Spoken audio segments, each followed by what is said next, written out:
الحمد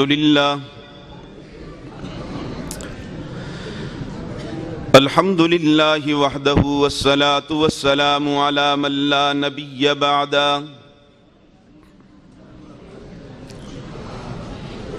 أما بعد فأعوذ بالله من الشيطان الرجيم بسم الله الرحمن الرحيم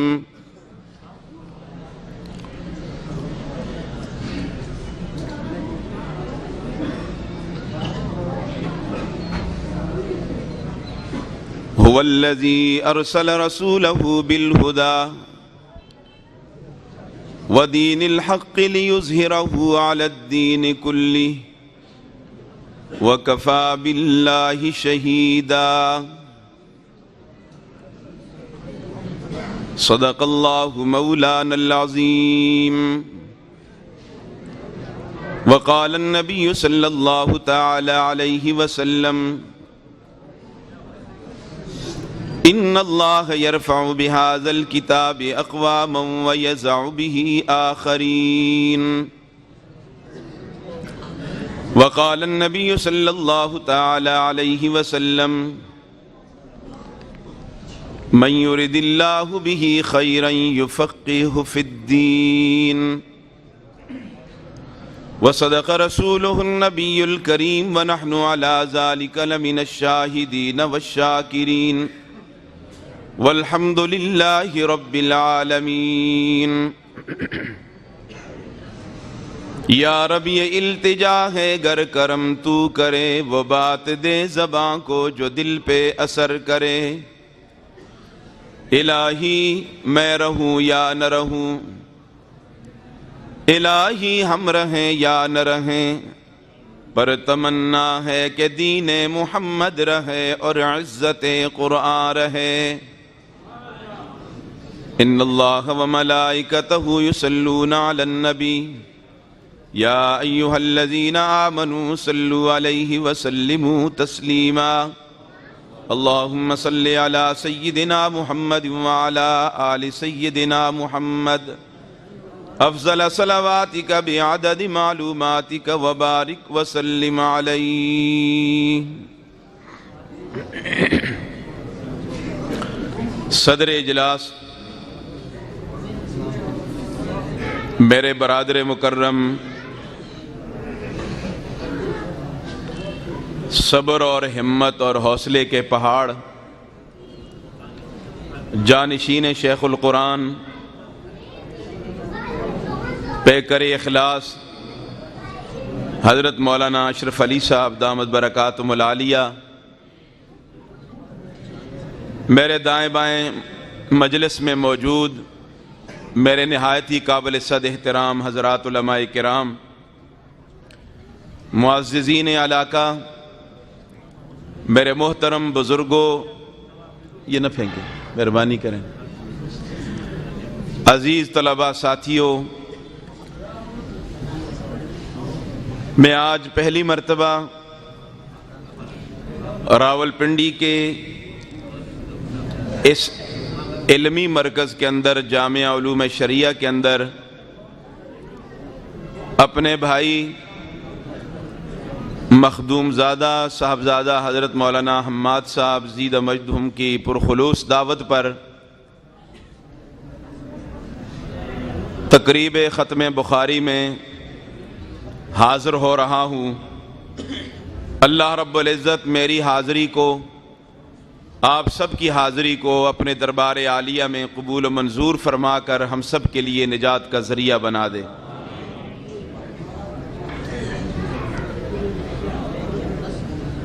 میں اختصار کے ساتھ چند ضروری باتیں آپ حضرات کی خدمت میں عرض کروں گا، چونکہ وقت کا دامن بڑا تنگ ہے۔ میں سب سے پہلے وہ خوش نصیب طلباء کرام کہ جن کے سروں پر آج دستار فضیلت سجائی جائے گی، دل کی اتھاہ گہرائیوں سے مبارکباد بھی پیش کرتا ہوں اور ان کو خراج تحسین بھی پیش کرتا ہوں۔ منتظمین مدرسہ کو بھی اس حسن کارکردگی پر دل کی اتھا گہرائیوں سے مبارکباد پیش کرتا ہوں اور دل سے دعا کرتا ہوں کہ اللہ اس ادارے کو ہماری توقعات سے زیادہ ترقیاں نصیب فرمائے، اس کی جملہ ضروریات کو اللہ غیب کے خزانوں سے پورا فرمائے۔ میرے وہ بھائی، وہ طلباء کرام جو اب علماء کی صفوں میں شامل ہو گئے ہیں، ایک بات ان سے کہتا ہوں کہ ابھی تم عالم نہیں بنے، تمہارے اندر عالم بننے کی استعداد پیدا ہو گئی ہے۔ عالم اس وقت بنو گے کہ جب تم مسند تدریس پہ بیٹھو گے اور جب تمہارا مطالعہ شروع ہو جائے گا، جب تم ممبر پہ بیٹھ کے خطیب بنو گے، قوم کو واعظ و نصیحت کرو گے، مبلغ بن کر پوری دنیا میں پھیلو گے، تو وہاں سے تمہارے علم کا آغاز ہوگا۔ آپ یہ نہ سمجھیں کہ آپ کے علم کی تکمیل ہو گئی ہے اور اب آپ کو چھٹی مل گئی ہے۔ مکتب عشق کا انداز نرالا دیکھا، اس کو چھٹی نہ ملی جس نے سبق یاد کیا۔ یہ سمجھتے ہوں گے کہ ہم فارغ ہو گئے، لکھتے نا فارغ التحصیل طلباء، آپ فارغ نہیں ہوئے، آپ کے کاندھوں پر بہت بڑی ذمہ داری آ گئی ہے۔ ابھی سے تو آپ کے سفر کا آغاز ہو رہا ہے، ابھی آپ کو چھٹی نہیں ہوگی، ابھی آپ نے قوم کی رہنمائی کرنی ہے، قوم کے سامنے آپ نے اپنے آپ کو بطور نمونہ کے پیش کرنا ہے۔ اور یاد رکھو، ایک بات کہنا چاہتا ہوں، جب آپ اس میدان میں اتریں گے، مبلغ بن کے، خطیب بن کے قوم کو اللہ کے دین کی طرف دعوت دیں گے، تو دو سوال آپ سے قوم کرے گی۔ ایک سوال ہوگا کیوں، اور دوسرا سوال ہوگا کیسے۔ یہ میری باتیں سمجھیں، غور سے سنیں۔ میں ایک طالب علم کی حیثیت سے آپ کو یہ باتیں سنا رہا ہوں۔ میرے دائیں بائیں بڑے علماء بیٹھے ہیں، میں ان کی جوتیوں کے خاک کے برابر بھی نہیں ہوں، ایک چھوٹے سے طالب علم کی جوتیوں کے خاک کے برابر بھی نہیں ہوں۔ بہت بڑا مقام ہے، بہت بڑی عزت ہے ان طلباء کی، علوم دینیہ حاصل کرنے والے طلباء کی۔ ان کے پاؤں کے نیچے نورانی مخلوق اپنے پر بچھاتی ہے۔ میرے والد محترم اللہ ان کو سلامت رکھے، اپنی طالب علمی کے زمانے کا ایک واقعہ وہ سناتے رہتے ہیں کہ ہمارے ساتھ ہماری کلاس میں ایک شرارتی قسم کا طالب علم تھا، اور شرارت کی اس حد کو پہنچا کہ اس نے حدیث کا مذاق اڑایا۔ اس نے کہا کہ یہ جو حدیث میں آتا ہے کہ پاؤں کے نیچے نورانی مخلوق پر بچھاتی ہے، تو میں آج اپنا پاؤں مار کے دیکھتا ہوں کدھر ہے نورانی مخلوق کا پر۔ تو اس نے یوں ہی پاؤں مارا تو والد صاحب فرماتے ہمارے دیکھتے دیکھتے اس کی ٹانگ ٹوٹ گئی۔ اس لیے اللہ کے محبوب کے فرمان کو سچا فرمان سمجھنا چاہیے۔ اللہ کی قسم اٹھا کے کہہ رہا ہوں، کائنات کا نظام تبدیل ہو سکتا ہے، زمین اوپر آسمان نیچے آ سکتے ہیں، لیکن اللہ کے محبوب کا فرمان قطعاً تبدیل نہیں ہو سکتا۔ یہ وہ زبان نبوت ہے کہ جس پر کافروں نے بھی اعتماد کیا ہے۔ مشرکین مکہ نے بھی کہا کہ ہم نے تو صداقت سیکھی آپ سے، ہم نے تو دیانت سیکھی آپ سے۔ تو اللہ کے محبوب کے فرمان پہ مکمل یقین ہونا چاہیے۔ سارے مل کے کہو، اللہ کے محبوب کا فرمان سچا ہے، رسول اللہ کا فرمان سچا ہے۔ سورج کے طلوع ہونے میں شک ہو سکتا ہے، لیکن آمنہ کے لال کے فرمان میں کوئی شک نہیں ہو سکتا۔ تو میں آپ سے عرض کر رہا تھا، آپ جب میدان میں نکلیں گے، دو سوال ہوں گے آپ سے، کیوں اور کیسے۔ کیوں کا جواب آپ نے جھگڑے سے نہیں دینا، آپ نے لڑنا نہیں ہے، آپ نے کسی کا گریبان نہیں پکڑنا، آپ نے قرآن سے رہنمائی لینی ہے کہ اللہ کے محبوب بھی جب تبلیغ کے میدان میں نکلے تو ان سے بھی یہی دو سوال ہوئے۔ تو پہلے سوال کا جواب اللہ کے محبوب نے اس طرح دیا، قُلْ هَٰذِهِ سَبِيلِي أَدْعُو إِلَى اللَّهِ عَلَىٰ بَصِيرَةٍ أَنَا وَمَنِ اتَّبَعَنِي، کہ میں جو قوم کے لوگوں، میں جو تم سے مخاطب ہو رہا ہوں، میں تم سے جو باتیں کر رہا ہوں، پوری بصیرت پہ کر رہا ہوں، دلائل کی روشنی میں کر رہا ہوں، میں بغیر دلیل کے تمہارے سامنے کوئی بات نہیں کروں گا۔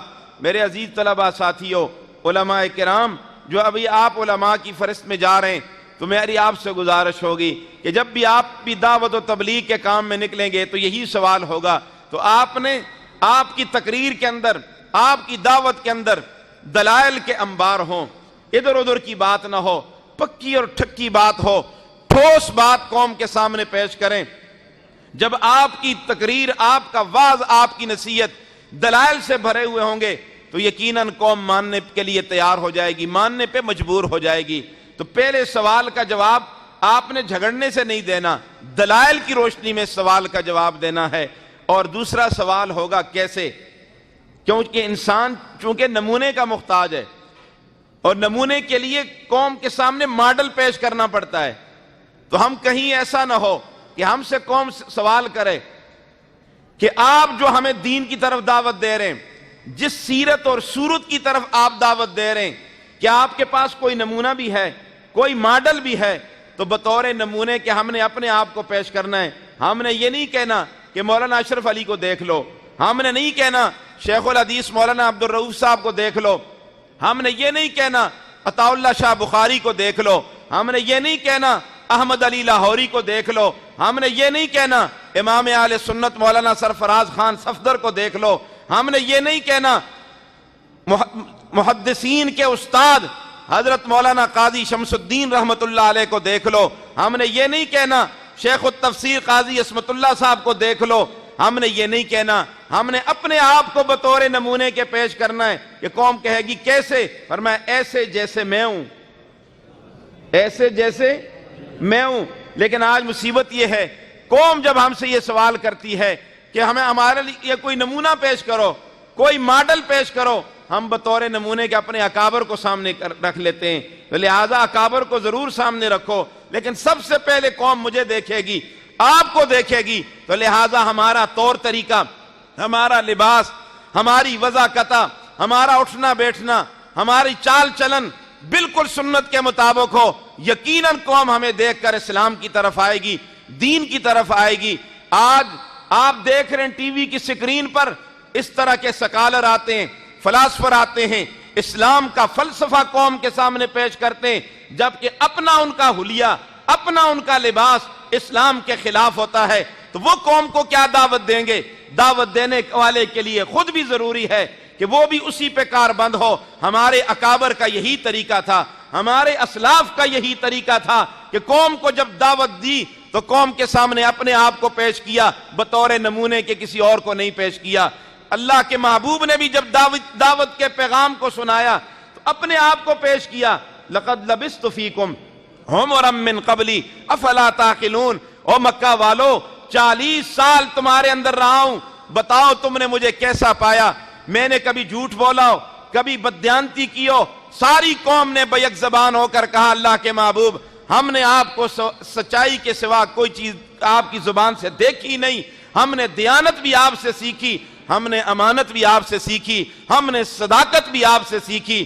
اس لیے میرے طلباء کرام، میرے عزیز طلباء ساتھیوں، میرے سروں کے تاج، آپ نے جب اس میدان میں قدم رکھنا ہے تو آپ نے اپنے آپ کو بنانا ہوگا، سنوارنا ہوگا، ٹھیک انداز میں قوم کی رہنمائی کرنی ہوگی، اکابر کے طرز عمل پہ چلنا ہوگا، اکابر کے نقش قدم پہ چلنا ہوگا، اپنے اکابر کو سامنے رکھتے ہوئے، ان کے نمونوں اور ان کے ماڈل کو سامنے رکھتے ہوئے ہم نے قوم کے پاس جانا ہے۔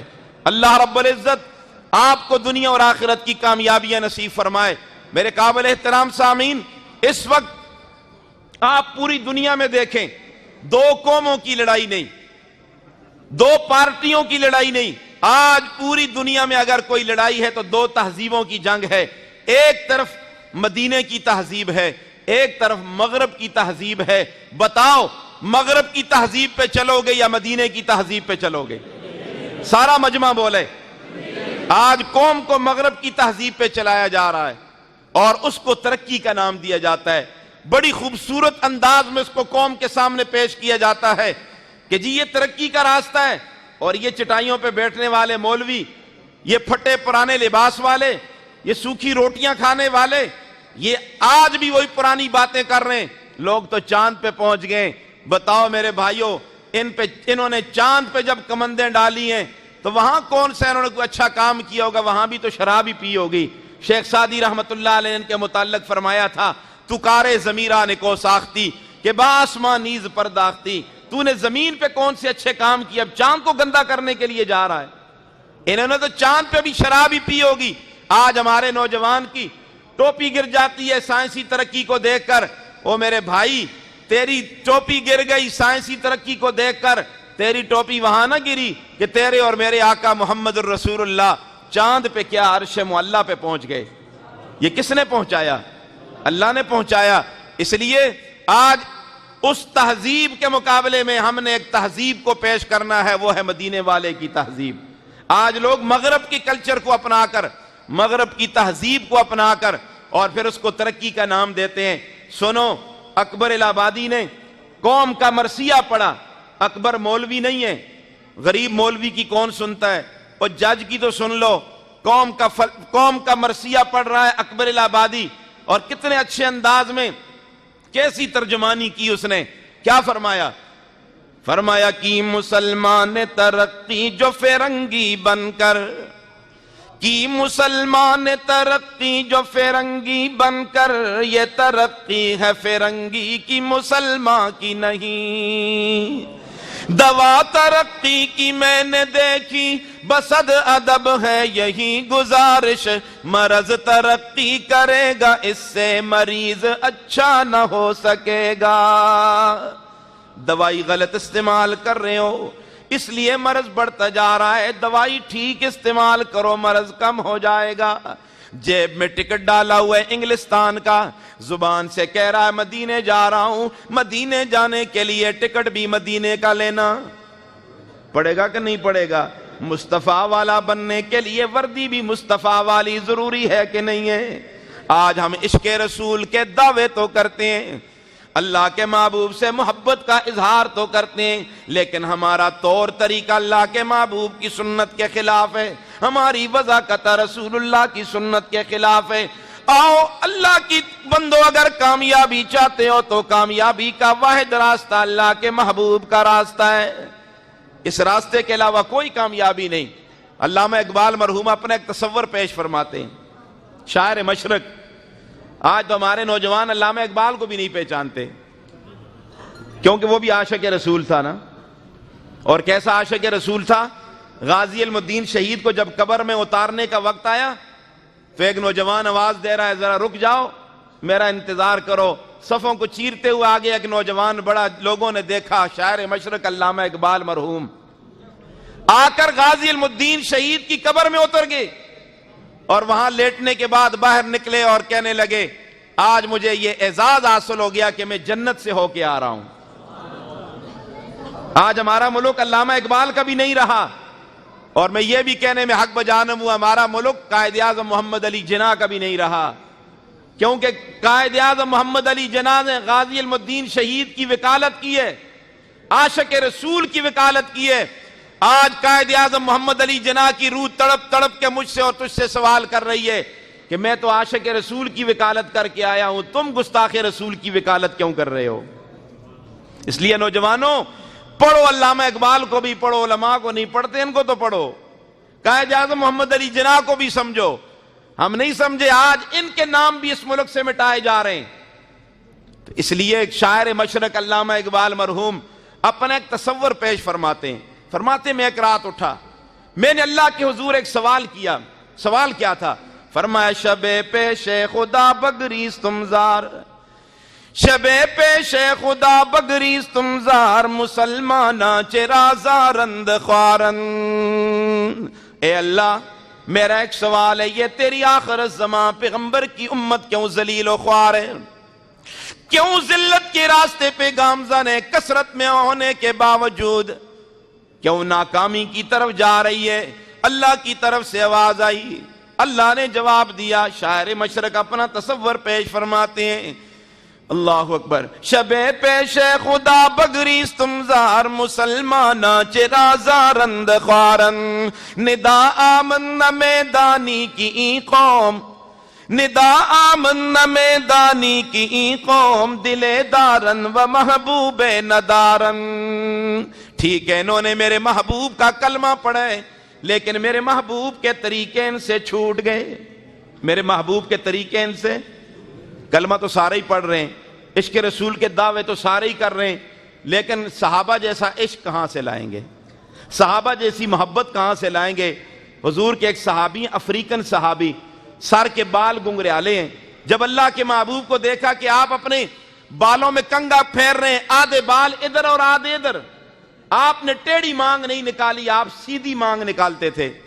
نوجوانوں ناراض نہ ہونا، آج ہمارے گھروں میں مائیں بہنیں صبح بچے کو تیار کرتی ہیں، ٹیڑھی مانگ نکالتی ہیں، اور پھر اس کے گلے میں کتے کی جیب لٹکاتی ہیں، وہ کیا کہتے ہیں آپ اس کو، ٹائی، پھر اس کو پتلون پہناتی ہیں، اور پھر ماں بھی اور بہن کہتی اس کو دیکھ کر سامنے کڑے مڑے انگریز لگ دے ہیں، بالکل تیار انگریز لگ دے ہیں۔ انا للہ و انا الیہ راجعون۔ یہ ہماری ذہنی پستی تو دیکھو یار، ہم ترقی کریں گے، قوم اس طرح ترقی کرتی ہیں کہ جو اپنی تہذیب اور کلچر کو بھی چھوڑ دیں۔ میں نے آپ کے راولپنڈی میں ایک نوجوان کو دیکھو، ہر تقریر میں یہ بیان کرتا ہوں، اس نے پتلون پہنی ہوئی تھی اور اس کی پتلون یہاں سے پھٹی ہوئی تھی گھٹنوں سے، میں نے دیکھ کے حیران ہو گیا، میں نے کہا یار اس کو لنڈا بازار سے پھٹی ہوئی پتلون مل گئی، انگریز کی مستعمل۔ یا میں نے پھر اچھی تعویل کی، میں نے کہا یار یہ سجدے زیادہ کرتا ہوگا تو گھٹنے سے پتلون پھٹ گئی ہے۔ پھر مجھے ساتھیوں نے کہا جی شاہ صاحب آپ تو ابھی انگلینڈ سے تشریف لائے ہیں، آپ نے وہاں انگریزوں کو دیکھا ہوگا۔ میں نے کہا میں نے تو بالکل دیکھا ہے کہ انگریز جب پتلون پہنتے ہیں، آج ان کا نیا فیشن ہے یہاں سے ان کی پتلون پھٹی ہوئی ہوتی ہے، یہ نوجوان سمجھتے ہیں انگریزوں کی پتلون یہاں سے وہ پھٹی ہوئی پتلون پہنتے ہیں، ہمارے نوجوان ان کی نکالی کرتے ہوئے پھٹی ہوئی پتلون پہنتے ہیں انگریزوں کو خوش کرنے کے لیے۔ ناراض نہ ہونا میری بات سے، علماء بیٹھے، مجھے شرم آ رہی ہے، میں تو بڑا پریشان ہوا، میں نے کہا انگریز کی یہاں سے پتلون پھٹ گئی اور لوگ اس کو بھی پہن رہے ہیں کہ انگریز کی نے جو پھٹی ہوئی پہنی ہے، تو انگریز کی پتلون پیچھے سے پھٹ گئی تو وہ بھی پہنیں گے۔ حضرت ہزاروی رحمت اللہ علیہ فرمایا کرتے تھے اچھا ہوا انگریز نے غلاظت نہیں کھائی، اگر وہ کھاتا تو لوگ کہتے یار انگریز نے کھائی ہم بھی کھا لیں۔ اللہ، یہ کیسی ذہنی پستی ہے یار۔ اور وہ حضور کے افریقن صحابی بال موڑ رہے ہیں، وہ تو گنگریالے بال لوہے کی تاروں کی طرح سخت، وہ کہاں موڑ سکتے ہیں؟ لوہے کی سلاخ گرم کر کے درمیان میں پھیر کے لکیر نکال دی۔ حدیث کے طلباء بیٹھے ہیں، ابو مخزورہ اپنے سر کے سارے بال اتار دیتے، یہاں کے بال اسی طرح ہوتے، تو ساتھیوں نے کہا ابو مخزورہ یہ کون سا فیشن ہے، سارے بال اتار دیتے ہو یہاں کے بال چھوڑ دیتے ہو؟ فرمانے لگے ان بالوں نے بچپن میں اللہ کے محبوب نے مجھے ان بالوں سے پکڑا تھا، اور جن بالوں کے ساتھ اللہ کے محبوب کا ہاتھ مبارک لگ جائے، ابو مخزورہ کا جی نہیں چاہتا کہ وہ اپنے بالوں کو اتار دے، ان کو اتار کر گندی نالی میں پھینک دے۔ او میرے بھائیو، جن بالوں کے ساتھ رسول اللہ کے دست مبارک لگیں، ابو مخزورہ وہ بھی اتارنے کے لیے تیار نہیں، اور آج ہمارے نوجوان کئی بوڑھے بھی ان بالوں کو اتار رہے ہیں کہ جن بالوں کو رسول اللہ نے اپنے چہرے پہ سجایا ہے، اور پھر کہتے ہیں داڑھی نہیں ہے، کئی داڑھیوں والوں سے اچھا ہوں۔ بالکل میں انکار نہیں کرتا، علماء کی موجودگی میں کہہ رہا ہوں آپ بہت زیادہ اچھے ہیں، علماء سے محبت کرتے ہیں، چہرے پہ داڑھی سجاؤ، اللہ آپ کو اور اچھا کر دے گا۔ اچھائی میں کمی ہونی چاہیے، اضافہ ہونا چاہیے؟ بولو بولو سارے۔ یہ حدیث کی مجلس ہے، علماء بیٹھے ہوئے ہیں، کچھ تو یہاں سے لے کے جائیں، وعدہ کرو سنت کے مطابق زندگی گزاریں گے انشاءاللہ۔ یہ رسول اللہ کے عشق کا تقاضا ہے۔ کئی لوگ کہتے ہیں داڑھی تو مڑواتا ہوں کسی کا دل نہیں دکھا رہا، ارے اللہ کے بندے تجھے نہیں پتا، ایک اللہ والا کسی کی تلاش میں چل رہا تھا، دیکھا وہ حجام کی دکان پہ بیٹھا ہوا داڑھی منڈوا رہا ہے، نگاہ پڑی اس کی تو اس نے آواز لگائی آغا ریش میں تراشی، اللہ کے بندے داڑھی منڈوا رہا ہے، اس نے کہا ریش میں تراشم ولے کسیرا دلے نمے خراشم، داڑھی تو منڈواتا ہوں لیکن کسی کا دل نہیں دکھاتا۔ اس اللہ والے نے برجستہ جواب دے کے فرمایا بخدا بمصطفیٰ دلے میں خراشی، اللہ کی قسم یہ اس طرح تیرے چہرے پہ نہیں چل رہا، محمد الرسول اللہ کے قلب اطہر پہ چل رہا ہے۔ از دل خیزد بر دل ریزد، دل سے بات اٹھی دل پہ لگی، نہ اثر ہو تو ساری تقریر کا اثر نہیں ہوتا، سارا دن بیان کرتے رہو اثر نہیں ہوتا، ادھر سے جب خیر کے بہتری کے فیصلے ہوتے ہیں ایک جملہ بھی ہدایت کے لیے کافی ہو جاتا ہے۔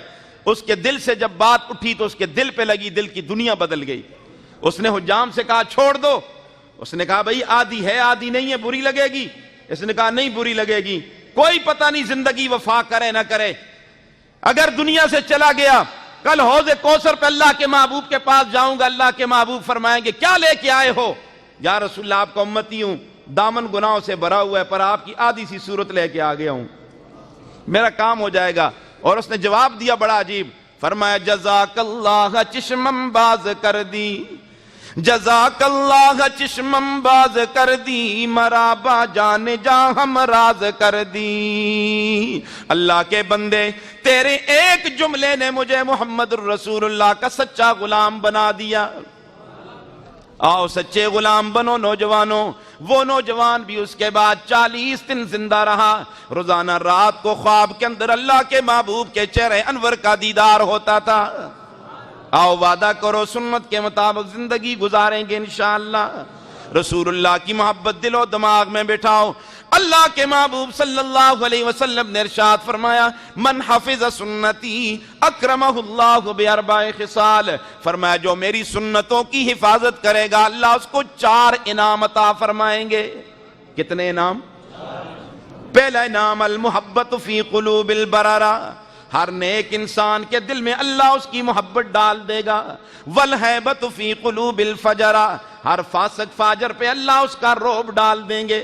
سنت کی برکت سے ہر فاسق فاجر پہ آج ہمارا رعب کیوں نہیں ہے؟ ہمارے پاس کوئی ایٹم کی کمی ہے؟ بولو، ٹیکنالوجی کی کمی ہے؟ دیکھو سنت چھوٹی 10,000 کا لشکر عمر ابن عاص جس کی قیادت فرما رہے ہیں، قلعہ فتح نہیں ہو رہا، امیر المومنین فاروق اعظم کو پیغام دیا کوئی ترکیب بتاؤ، تدبیر بتاؤ، قلعہ نہیں فتح ہو رہا۔ فرمایا کوئی تدبیر و ترکیب نہیں ہے، بیٹھ کر سوچو رسول اللہ کی کوئی سنت تو نہیں چھوٹ گئی۔ 10,000 کا لشکر، وہ نفوس قدسیہ، وہ صحابہ کی جماعت کہ جن کے بارے میں میرا عقیدہ اور میرے اکابر کا عقیدہ کہ حضور کے سارے صحابہ بلا حساب و کتاب جنتی ہیں۔ بولو حضور کے سارے صحابہ جنتی ہیں۔ 10,000 کا لشکر سر جوڑ کے بیٹھ کے سوچ رہا ہے کون سی سنت چھوٹ گئی۔ خیال آیا جہاد میں مصروفیت کی وجہ سے مسواک والی سنت چھوٹ گئی ہے۔ کون سی سنت؟ روچیاں ہو پر نسوار نہیں یار، مسواک۔ جو نسوار کے عاشق ہوتے ہیں وہ نسوار سمجھ جاتے ہیں، نسوار نہیں ہے مسواک ہے۔ مسواک بھی کیا کرو۔ فرمایا کہ مسواک کے 64 فائدے علماء نے لکھے، سب سے بڑا فائدہ جو آدمی پابندی سے مسواک کرے گا مرتے وقت اسے کلمہ شہادت نصیب ہوگا۔ السواک مطہرۃ للفم ومرضاۃ للرب، مسواک منہ کی صفائی ہے اور رب کی رضا اور خوشنودی ہے۔ ایک مسواک والی سنت چھوٹی، لڑائی سے بھی قلعہ فتح، اور قلعے کے سامنے نہر تھی، مسواکیں لی، سنت کو زندہ کیا۔ قلعے کے اندر سے کافروں نے دیکھا کہ آج تو مسلمان دان تیز کر رہے ہیں، آج ہماری خیر نہیں ہے، قلعے کے دروازے کھول دیے، ہتھیار پھینک دیے۔ علماء نے لکھا ہے سنت چھوٹی، لڑائی سے بھی قلعہ فتح نہ ہوا، سنت پہ عمل ہوا، بغیر لڑائی کے قلعہ فتح ہو گیا۔ اگر پہلو میں ہے دل اور تڑپ اسلام کی، دل میں برس سکتا ہے ابر رحمت پروردگار اب بھی، فضائے بدر پیدا کر فرشتے تیری نصرت کو اتر سکتے ہیں گردوں سے کتار اندر کتار اب بھی، آج بھی ہو ابراہیم سا ایمان پیدا، آگ کر سکتی ہے انداز گلستان پیدا۔ تو وعدہ کرو، ہاتھ اٹھاؤ دونوں کہ رسول اللہ کی سنتوں کو زندہ کریں گے انشاءاللہ۔ محبت سے ہاتھ اٹھاؤ، میں آپ سے ووٹ نہیں مانگ رہا، آپ سے سنت کا وعدہ لے رہا ہوں۔ دونوں ہاتھ چہروں پہ پھیر لو، چہروں پہ، ہاتھوں میں کچھ آیا؟ کچھ کہ نہیں آیا؟ نا آنا چاہیے کہ نہیں آنا چاہیے؟ اس لیے آنا چاہیے۔ تو رسول اللہ کی سنت کو زندہ کرو، انشاءاللہ یہ سنت تمہارے لیے کامیابی کا ذریعہ بنے گی۔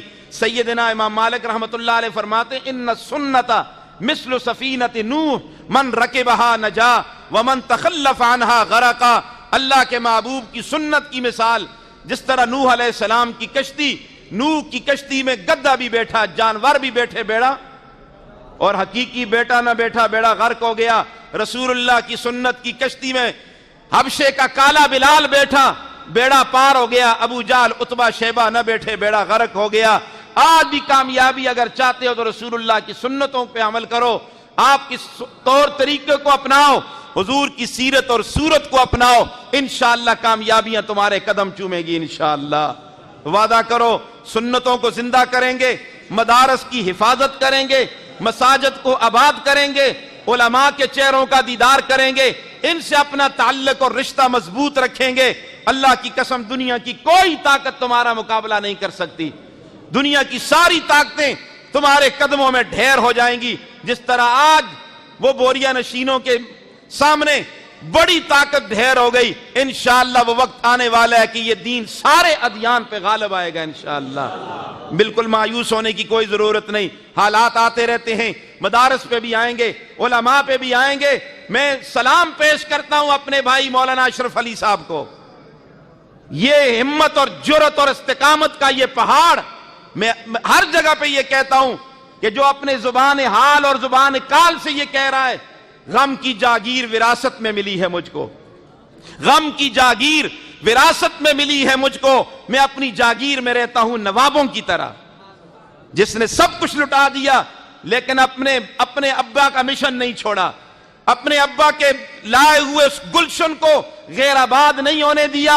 میں آج اس بھرے بجمے میں مولانا اشرف علی صاحب کو پھر خراج تحسین پیش کرتا ہوں, ان کی عظمتوں کو سلام پیش کرتا ہوں. اسی طرح جرأت مند بنو. دیوبند جرأت کا نام ہے, دیوبند بہادری کا نام ہے. اس بات سے نہ ڈرا کرو کوئی ہمیں دیوبندی کہہ دے. لوگ کمپنیاں بناتے ہیں اور پھر لکھتے ہیں نام ہی کافی ہے, اور دیوبند نام ہی کافی ہے. دیوبند نام ہی کافی ہے. دیوبند دیوبند ہے, باقی سارا گند ہے. ہاں, جو کچھ ملا ہے دیوبند سے ملا ہے, اور پہلے بھی انہی سے ملا ہے, آج بھی انہی سے ملے گا. قیامت کی صبح تک اسلام زندہ رہے گا تو دیوبندیت سے زندہ رہے گا انشاءاللہ. یہ بالکل پریشان ہونے کی کوئی ضرورت. لوگ تانے بھی دیں گے, لوگ کچھ سے کچھ کہیں گے, ساری چیزیں برداشت کر کے اس میدان عمل میں نکلنا ہے. بس آخری بات آپ سے کہتا ہوں, مل کے کہو اللہ کی تعریف و ثنا کرتے رہیں گے. کہو انشاءاللہ. میرا ذوق اس طرح کا نہیں ہے, میں بیٹھ کے تقریر کرتا ہوں اور میرا خطابت میں جوش بھی نہیں ہو, میں بڑے دھیمے انداز سے بولتا رہتا ہوں. بہت سارے حضرات یہاں مجھے سننے کے لیے آئے ہیں, مجھے ملے ہیں, ان کو معلوم ہے میرا یہ طرز نہیں ہوتا, لیکن میرے دائیں بائیں علماء بیٹھے ہیں اور پھر میں بیٹھ نہیں سکتا تھا کہ سامنے حدیث کی کتاب پڑھی تھی, پھر یہ علماء بیٹھے تھے, یہ حسین چہرے. اللہ کی قسم اٹھا کے کہہ رہا ہوں اس وقت قرہ عرض پہ ان سے بہتر کوئی بھی نہیں ہے. جو اٹھتے ہیں صبح حدیث پڑھتے ہیں, جو صبح اٹھتے ہی قرآن کی تعلیم حاصل کرتے ہیں. آج کا نوجوان 10 بجے اٹھتا ہے, نماز بھی نہیں پڑھتا. ہمارے مدرسے کا چھوٹا معصوم بچہ صبح اٹھ کر تہجد کی نماز پڑھتا ہے. جس کی نگاہ پڑتی ہے تو قرآن پہ پڑتی ہے, جس کی نگاہ پڑتی ہے تو کس پہ پڑتی ہے؟ حدیث پہ پڑتی ہے, قرآن پہ پڑتی ہے. تو مل کے کہو اللہ کی تعریف و ثنا کرتے رہیں گے. ہم مدح شہ ہر دو سرا کرتے رہیں گے. اقوال نبی پھول ہیں, بدعات ہیں کانٹے, ہم پھولوں سے کانٹوں کو جدا کرتے رہیں گے. عقیدہ دے رہا ہوں اب آپ کو, اللہ ہے اللہ, پیمبر ہے پیمبر, ہم فرق رسول اور خدا کرتے رہیں گے. سنت کی حفاظت میں جو چاہو سزا دو, یہ فرض بہرحال ادا کرتے رہیں گے. ہے جرم اگر دین و شریعت کی حفاظت, ہے جرم اگر ختم نبوت کی حفاظت. تاج و تخت ختم نبوت. آواز نہیں آ رہی آپ کی. مہنگائی نے آپ کو دبایا ہوا ہے, لیکن وہ اس میں ہمارا قصور نہیں ہے. وہ آپ جانے, آپ کے یار جانے, اس میں ہمارا کوئی قصور نہیں ہے. ہمیں معاف کریں, ہمارے سامنے خوش ہو کے بیٹھا کریں. ہم خوش ہو جاتے ہیں جب آپ خوش ہوتے ہیں. مقتدی جب خوش ہوتے ہیں نا تو امام کے جسم پر 2 کلو گوشت چڑھ جاتا ہے, اور جب یہ ناراض ہوتا ہے وہ بیچارہ ساری رات نیند نہیں آتی, میرا مسلط ہو گیا. تو اس لیے ہمارے سامنے خوش ہو کے بیٹھا کریں. ہے جرم اگر ختم نبوت کی حفاظت, ہے جرم اگر دین و شریعت کی حفاظت, یہ جرم تو ہم لوگ صدا کرتے رہیں گے.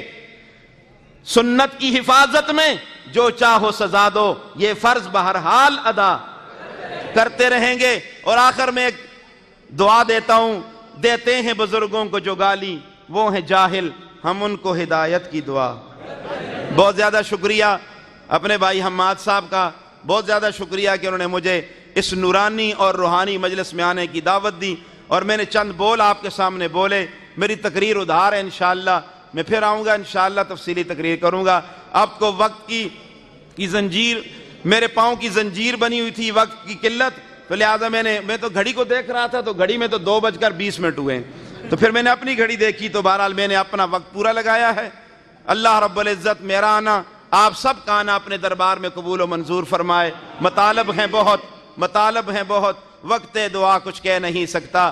الہی فضل کر, اس کے سوا کچھ کہہ نہیں سکتا. الہی تڑپنے پھڑکنے کی توفیق دے, دل مرتضی سوز صدیق دے. وآخر الدعوانا ان الحمدللہ رب العالمین.